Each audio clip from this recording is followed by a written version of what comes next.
नमस्कार, आप देख रहे हैं नेशन लाइव और मैं हूं आपके साथ रवीना। हमारी ड्राइव नो योर स्कूल को आगे बढ़ाते हुए अभी हम भोली राम पब्लिक स्कूल में मौजूद हैं। भोली राम पब्लिक स्कूल के प्रिंसिपल मिस्टर प्रदीप के साथ बातचीत करने आए हैं शिक्षा के मुद्दों पर। तो चलिए शुरुआत करते हैं।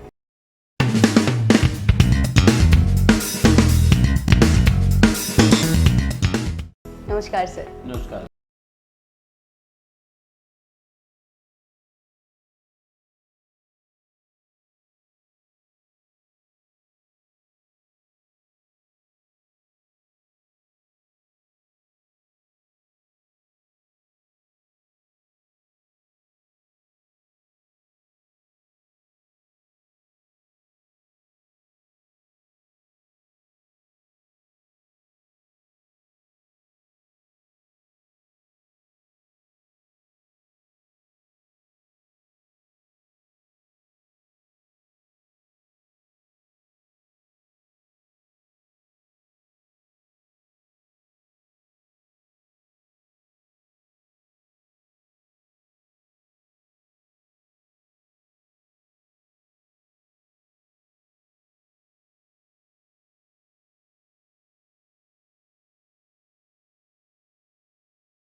होनी चाहिए। जी सर, एकेडमी की हम बात कर रहे हैं सर, तो दो चीज़ें आ जाती हैं एकेडमी में, एक थ्योरेटिकल नॉलेज और एक प्रैक्टिकल नॉलेज।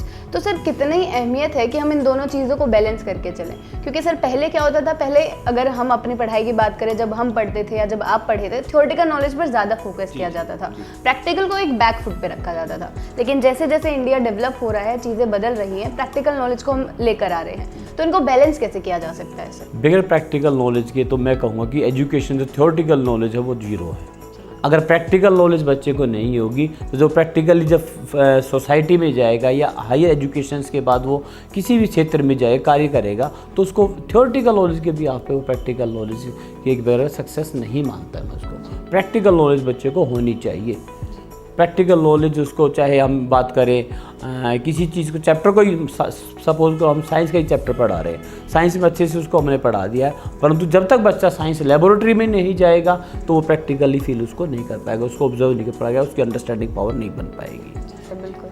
तो सर हम आपके स्कूल पर आप आते हैं क्योंकि शिक्षा की बात हो रही है, तो आपका स्कूल क्या ऐसी यूनिक चीज़ें प्रोवाइड करता है, या अगर हम बात करें क्या अलग बाकी स्कूल से आपका स्कूल बच्चों को देता है? बिल्कुल सही क्वेश्चन पूछा आपने।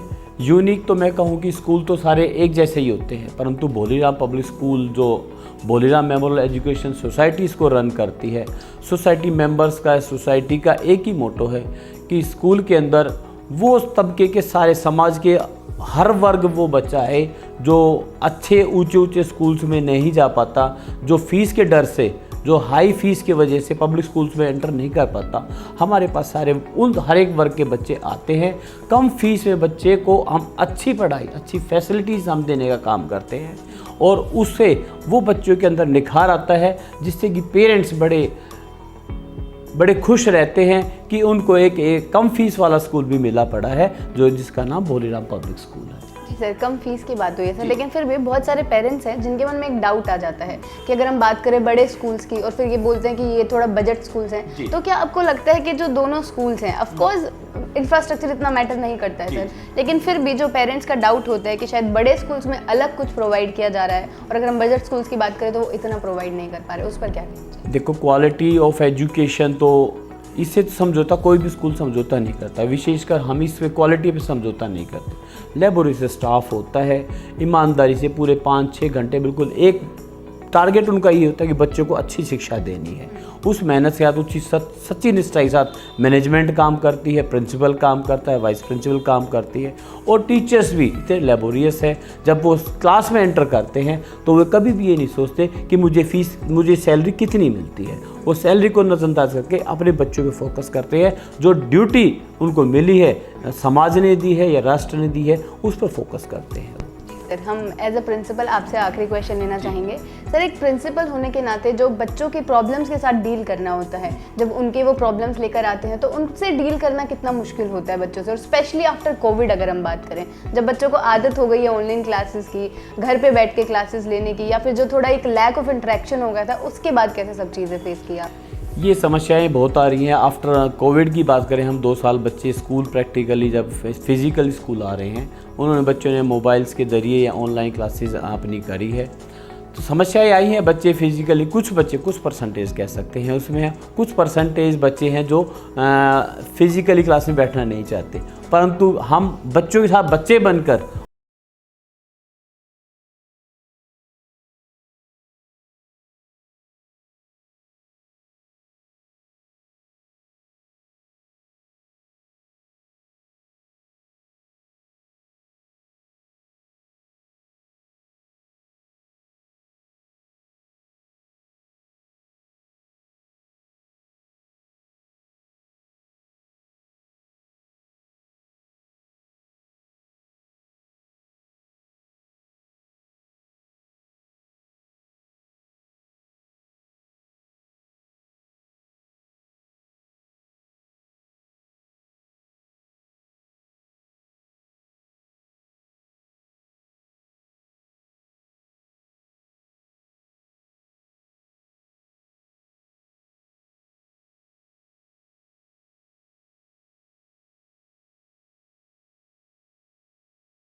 साथ बनने के लिए।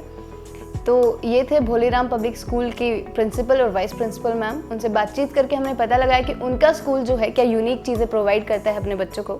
ऐसे ही एजुकेशन से जुड़ी जानकारियाँ नेशन लाइव आप तक पहुँचाता रहेगा। देखते रहिए नेशन लाइव।